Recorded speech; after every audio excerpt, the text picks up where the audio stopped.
so welcome back. This is another version of a it's called a tub truffle because it's made out of cocoa butter. It's an additive that we like to put in there to make your skin all nice and soft and smooth, as well as the citric acid and the baking soda. Oh, we've got it here. So this is the cocoa butter that I'm talking about that goes into this. This is what makes it so wonderful.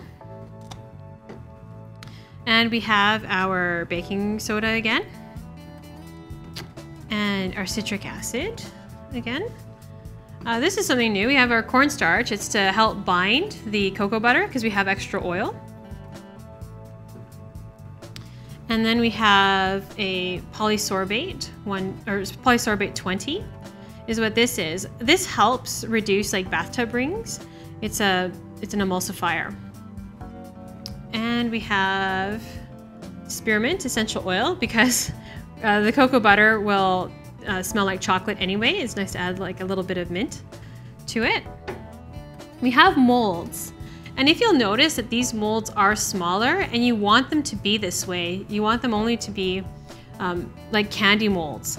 The reason for this is because if they're not, you will get tub sludge. What'll happen is the bath bomb won't dissolve properly, and all the good stuff hasn't dissolved in the water properly, and it's just this big heavy sludge at the bottom. So yeah, this is why I've chosen the candy molds. And then of course I'm measuring cups and spoons. So I assume that you're good with your books now. You'll write everything down. You don't need to write it down with you. So what we're going to do is we're going to take about 1/4 cup of our cocoa butter and we have to melt it down. So that's why we've got the pot and the heat here. Let's melt it down.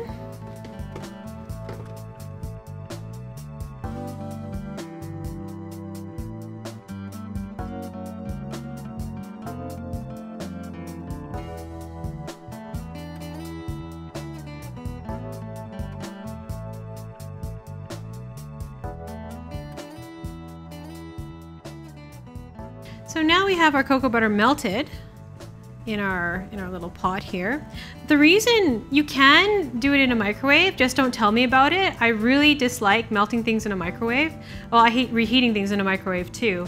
That's again a little bit of the chemist in me. What happens in a microwave is the molecules, they move, they rotate, whereas when you're thermally heating like this, they just wiggle back and forth.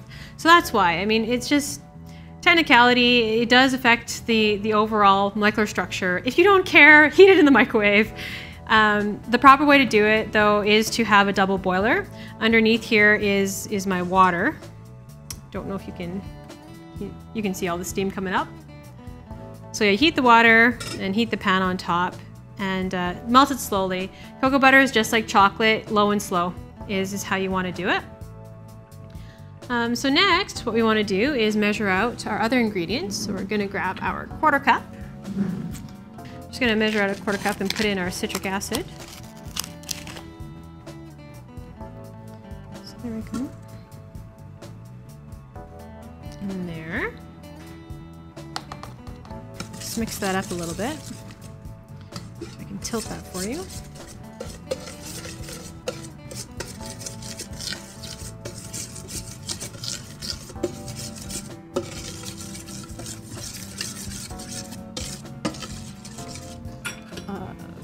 Or a 1/3 cup, sorry, not a 1/4 cup, a 1/3 cup of our baking soda.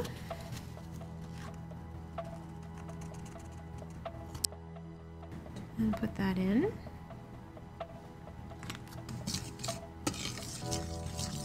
So you can see it's getting a little bit dry. Just want to make sure, again, stir, stir, stir, break up all the chunks, make sure it's properly incorporated. If it's not, then yeah, you won't get the right reaction. It won't fizz. You'll just get tub sludge. Okay, and so next what we're going to do is put in our cornstarch. So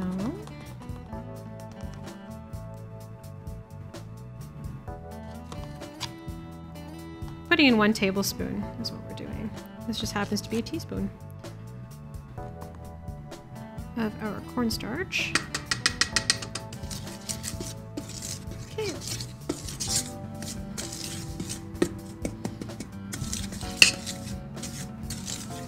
So now what we're going to do is we're going to take it off the heat and we're going to put it down here. And what we're going to do now is take our Polysorbate 20, our emulsifier. You don't have to put this in, it's totally optional. I'd like to put a little bit in. And I'm only going to put a teaspoon in.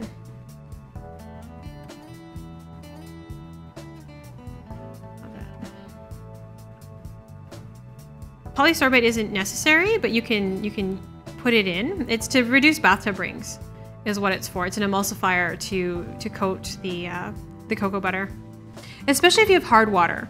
In a soft water situation, it's not that bad. You won't get the soap scum, but in hard water conditions, you will. So we'll put that back, and we'll incorporate it into here.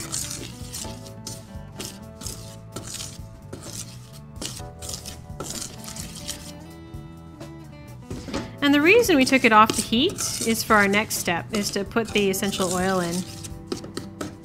Essential oils, they're very sensitive, so you don't really want to heat them too much.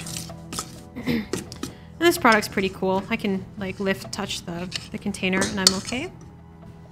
So we're just, like I said, because you can smell the cocoa, it's nice to have something that goes with it. So the spearmint is a nice one. So just a couple drops. That should be lots, actually. So then we'll stir it up again. So as you can see, there's no more white, so that's good. It's all incorporated properly. And you don't want to walk away. You want to actually put it into the mold right away, just like exactly the same as the other bath bomb. So we're good here. I wish you could smell this. You have to make this one. You can use regular peppermint from the grocery store as well. You don't have to buy essential oil. It works it smells like fantastic. If you like mint chocolate, I suppose. There are other flavor oils and other things you can use. So now we're going to step over here and we're going to put them into our mold. Check the bottom, make sure it's not going to burn your counter. If I can put my hand under it, it's not going to burn my counter. Okay, and so then, I probably won't need two. This one probably like one.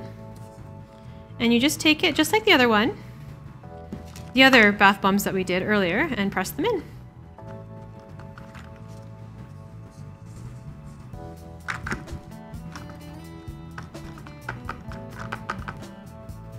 We did a campaign on Indiegogo. If you were one of the donors, this is the people who contributed to our campaign. This is one of your perks.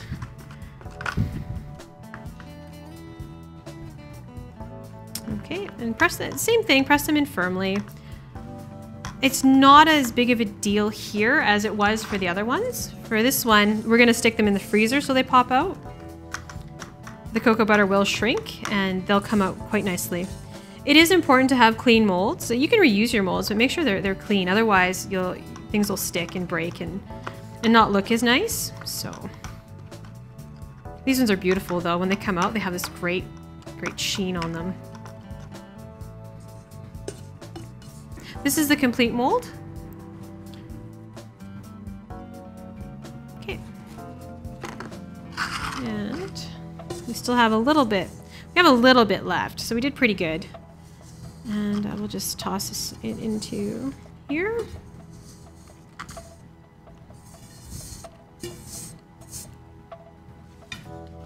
Just move it where it belongs.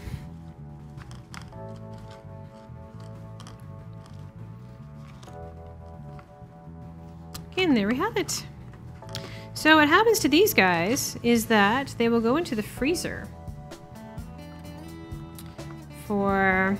It's nice overnight, but as long as you can, until they pop out of the molds. Okay. So now that we're finished, we're going to walk towards the freezer and put them in there.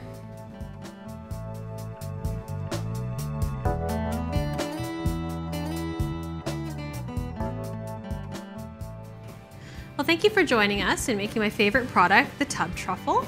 Hope you enjoyed it and you'll join us for our next episode. Thank you.